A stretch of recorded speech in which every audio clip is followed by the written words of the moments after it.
Hi friends, welcome to VGR channel. సాంస్కృతిక పరిస్థితులు, రాత విధానం, అభివృద్ధి. ప్రాచీన సమాజంలోని ప్రజలు వివిధ శబ్దాలను తమ భావాలను వ్యక్తపరచుకోవడానికి ఉపయోగించేవారు. రాత పద్ధతి అనగా ప్రజలు మాట్లాడే పదాలకు కంటికి కనబడే చిహ్నాలు.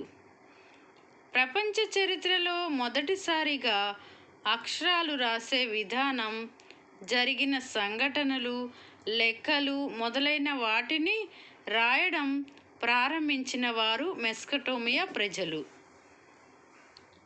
సుమారు 5000 సంవత్సరాలకు మునుపు మెసొపొటేమియా ప్రజలు తమ భావాలు, వివరాలు, లెక్కలు వంటి వివరాలను భద్రపరచుకోవడానికి రాత విధానాన్ని ప్రారంభించారు. మొదట ఈ లిపిలో ఎక్కువ చిత్రాలు కనిపించేవి. ఆ కాలం నాటి పంటలు, వాటిపై ప్రభుత్వం విధించే పన్నుల వివరాలు ఈ చిత్రాల ద్వారా వివరించబడ్డాయి. కాలక్రమంలో రాత విధానం ప్రాధాన్యత పెరిగి కొన్ని పదాలు, వాటి అర్థానికి తగిన చిహ్నాలు అభివృద్ధి చెందాయి. ఈ పద్ధతిని క్యూనిఫారం అంటారు.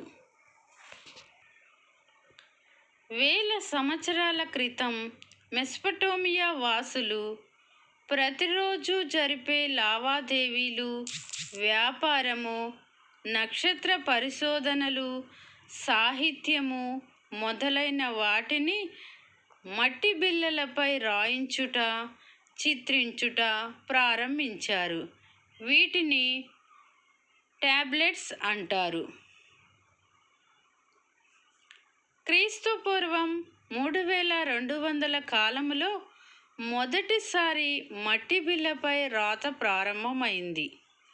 ఈ బిళ్ళలు మట్టితోనూ రాళ్లతోనూ తయారు చేయబడ్డాయి. వాటి మీద చిహ్నాలు, అంకెలు ఎక్కువగా కనబడేవి.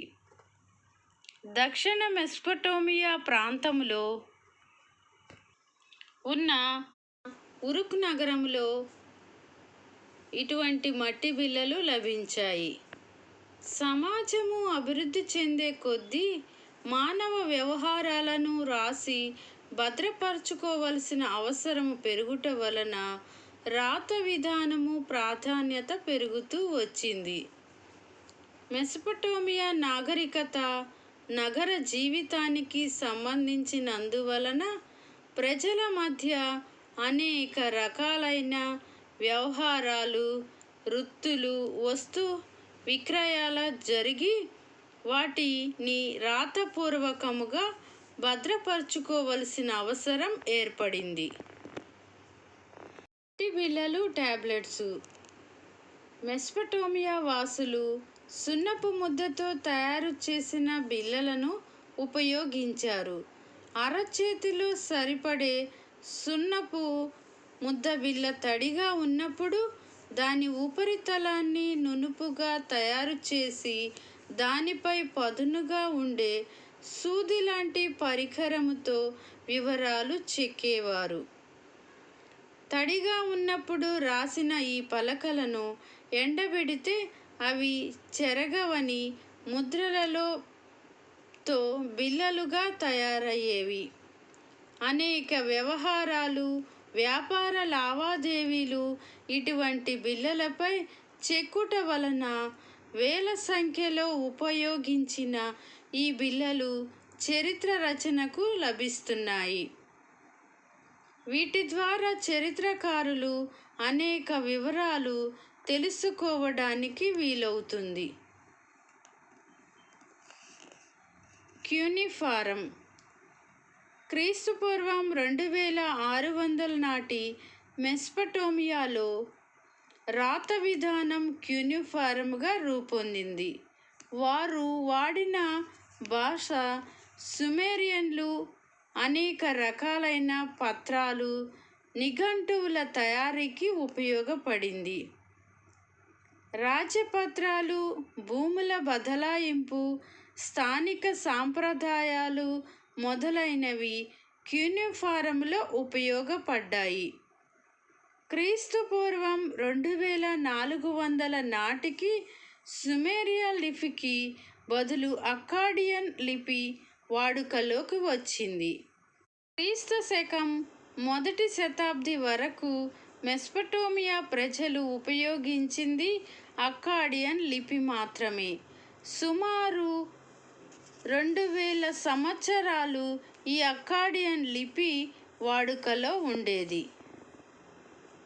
గణిత శాస్త్రానికి మెసొపొటేమియా పరిశోధనలు.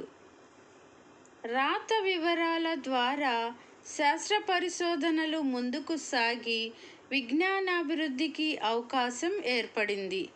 మెసొపొటేమియా ప్రజలు ప్రపంచానికి అందించిన గొప్ప కానుకలలో గణిత శాస్త్ర అభివృద్ధి, కాల నిర్ణయ శాస్త్రము ప్రధానమైనవి. వారు గణిత శాస్త్రములో అనేక కొత్త విషయాలను కనుగొన్నారు.